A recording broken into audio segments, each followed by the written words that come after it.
Welcome back to another segment of Behind the Scenes of the Waltons. In this case, we're going to be going down a slightly different avenue. John Dayton is back as my guest, but today we're going to be talking about a couple of people that he had the pleasure to know and work with for years. People that I have long admired, especially Katharine Hepburn. All right, let's switch gears. I'm excited because when I get asked who are my idols, or if I could have had anyone's career, who would I want, and things like that. And for me, really, one of the actresses at the top of my list is Katharine Hepburn. So when I found out that you really knew Katharine and knew her well, that was like, I'm like a little kid who goes, oh, tell me stories. I mean, I can be just as much of a fan as anybody else, when I meet people that I have admired. I never had the chance to meet her, but just, how did you meet her and how did you come to be such good friends? 16 years. Wow. And, okay, I got to look at my notes now. So Burt Reynolds in 1978 made this movie at Warner Brothers called Hooper. And a friend of mine was actor Alfie Wise. And Alfie lived on the second floor of the condo that I was in Toluca Lake. And like I said before, you could roll out of bed and be on the set, right? Mm-hmm. So Alfie said, Burt would love you. You guys got it. So one day, Burt shows up at my condo. And I had just moved in, and there was a knock on the door. And I opened it, and there was Burt. He said, I want to see your new condo. Well, he walked in. I had no furniture yet. And he took a look around. He said, little airy, isn't it? And I said, but I got one thing you don't have. And I went to the wall and I pushed a button and the fireplace lit. Yeah. It's electronic fireplace. So during the filming, Burt would, because I was so close, Burt would come over and I got a couch, plop down on the couch and fall asleep. Now, Hooper came after Smokey and the Bandit. So he would park his car out front, that black Trans Am, and the license plate was BLR something. But pretty soon, people got the idea. Black Trans Am, he must be someplace in the building. So Burt and I became friends. And that was a really great time for him. He shot up to #1 globally, box office. Various things happened over the years. And in 1989 or 1990, Burt had mentioned that Linda Bloodworth Thomason and Harry, her husband, had kindly, because his career had taken a little dip, written a pilot for Burt, a guy who was a football coach, and that was called Evening Shade. It got picked up. CBS picked it up. So Burt decided to form a production company at CBS Radford and asked me if I would be his vice president in charge of development. And I loved it because my job was to find wonderful things to do. Burt would often ask me to attend things in his place. They're expecting Burt Reynolds to walk in the door and I walk in. So CBS, and you probably know about this, CBS yearly would have a get-together of all their stars, their major stars. And it was at in Century City. Yeah, in Century City, not the Intercontinental. It didn't used to be. It used to be something else. Yeah. Century Plaza Hotel, I think. Yeah, Century Plaza, right. Yeah. And very fancy and all of this. Yeah. It was like an affiliates dinner or something. Correct. Yeah. So, yeah, we'd all be trotted out to... that might have been it. So I arrived early. I had this thing about always being on time. I went over to a table with shrimp and lobster and wine and all of that stuff, and took a seat at a table. And in walks Angela Lansbury. Mm. And she said, "May I join you?" Well, hello, Angela Lansbury. And at the time, she was doing Murder, She Wrote. So we had a really, really nice talk about this, about that, not much about the industry. And in the back of my head, I'm thinking, I think that Angela knew Kate. So, summoning my courage, I said to Angela, "What do you think about Kate doing a TV movie with Burt Reynolds?" She said, "Oh, that's a great idea." And then she said, "See that guy in the corner?" And it was a man who was sitting alone. She said, "You need to go see him, talk to him." And I said, "Who is he?" And she said, "Sir Howard Stringer, who was the president of all of CBS News. He was the guy, CEO." So I went over, as Angela said. He was so sweet. Total surprise for me. A lovely man. And so I said, "What would you think about, a movie for the network with Katharine Hepburn?" He said, "Stop right there." He didn't even get Burt out of him. He said, "Stop right there." He said, "You have it." He said, "If I don't care," his exact quote was, "I don't care if she sits on a stool and reads the telephone book for 2 hours." Wow. And so suddenly I had a movie. Wow. I mean, it was extraordinary. And of course, I owe my great deal of thanks to Angela. So I had a friend, writer friend, James Prado. So I called Jim and I said, "Let's have lunch." So for some ideas, let's just toss some ideas. So we had lunch, and I knew Jim had known Kate for like 25 years, and they were good friends. But I remember all during lunch, I wanted so much to say, "Could you help me get in contact with Katharine Hepburn?" It was Sunday brunch with a champagne. After about 2 champagnes, I asked him, and he said, "No, she's way, way too old." I said, "What are you talking about?" He said, "No, she's not going to do it." Well, I talked him in to calling her, and he called her, and then he called me right away, and he said, "She wants to talk to you." So I called her. She was ready to receive my call, thank God. And this is the way she answered the phone. "What?" "What?" And she did that a lot. Kate did not, she wasn't a phone person. And so I told her the idea that, Jim would write a story.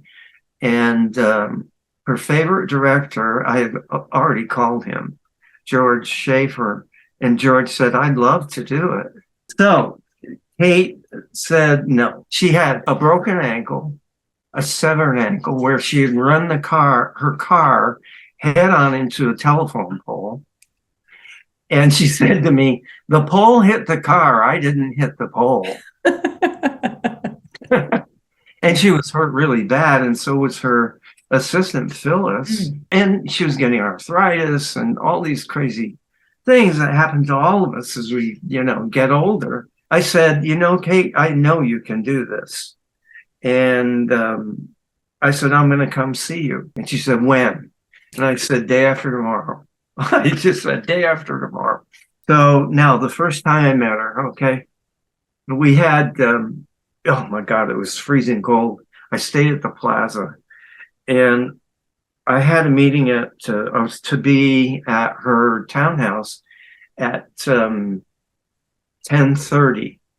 So I arrived at 10:15, but didn't want to, I walked and I didn't want to knock on the door at 10:15.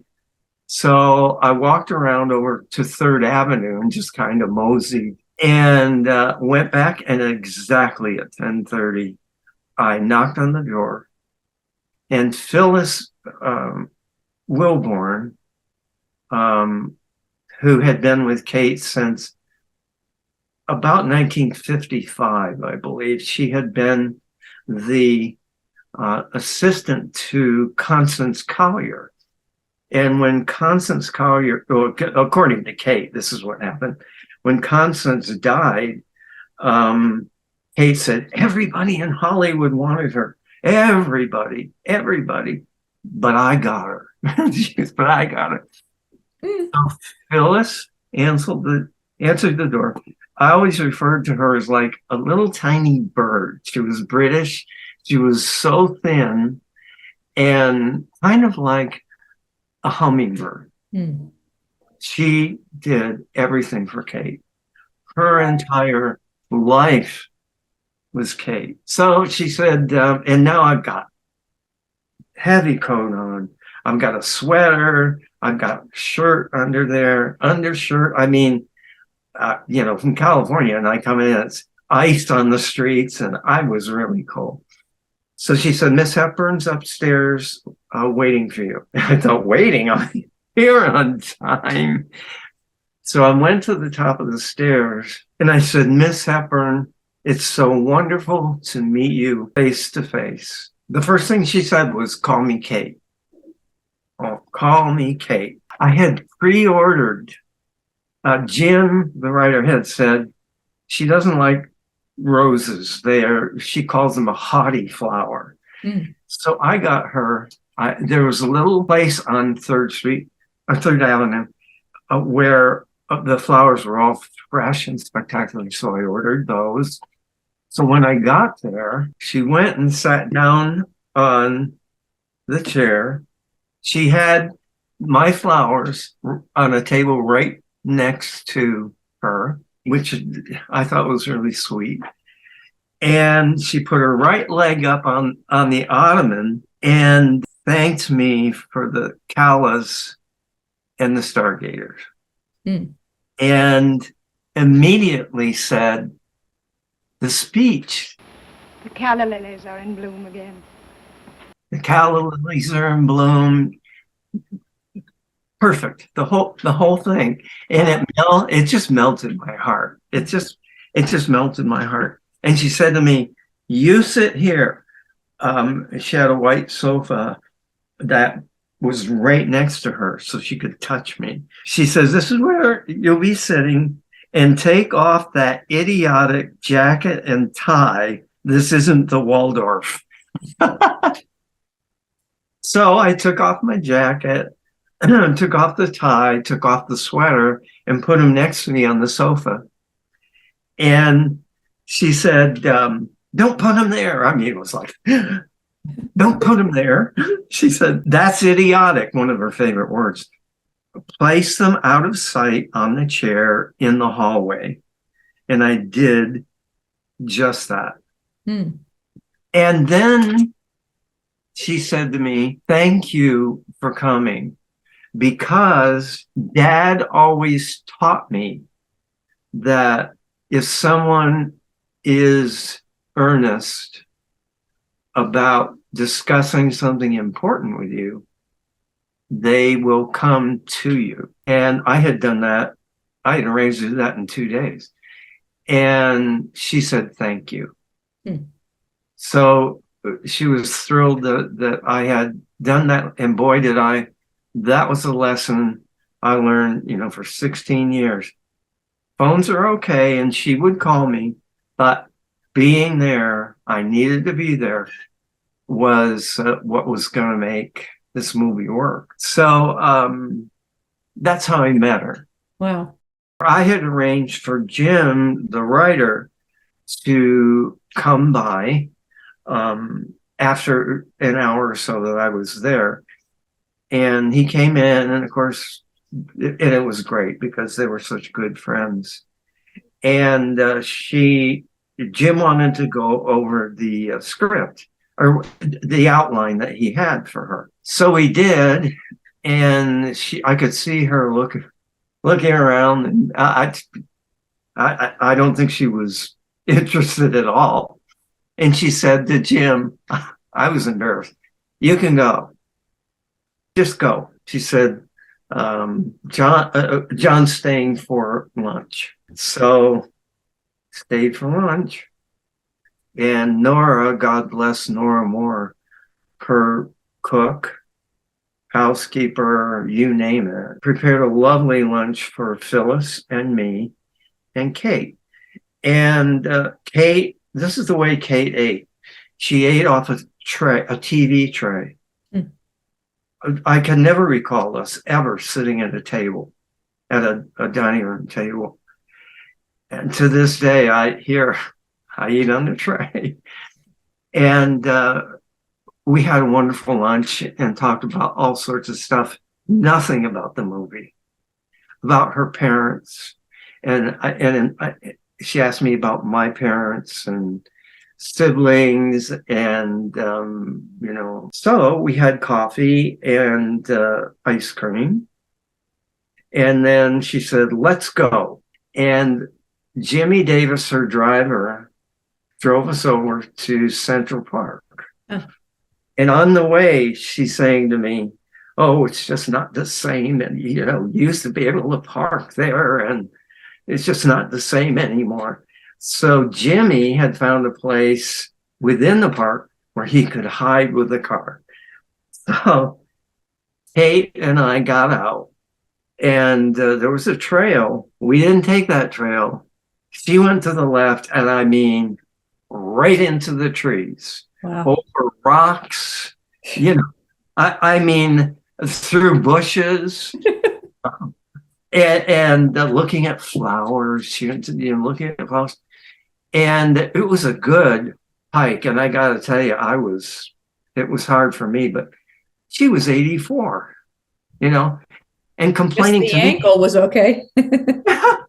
Complaining, well, the ankle hurt her, but complaining to me that she couldn't do the movie because she couldn't physically do it. And at the end, when she knew how to get to Jimmy through the trees, I said something to her, something like, "Wow, that was a good hike." And she said, "Yep." So that was my first day with her. Thank you again for joining me for this segment of Ask Judy, Ask John Dayton, and talking movies and Hollywood legends and all of that. Please join me again for more behind the scenes of the Waltons and more Ask Judy. Thanks for watching.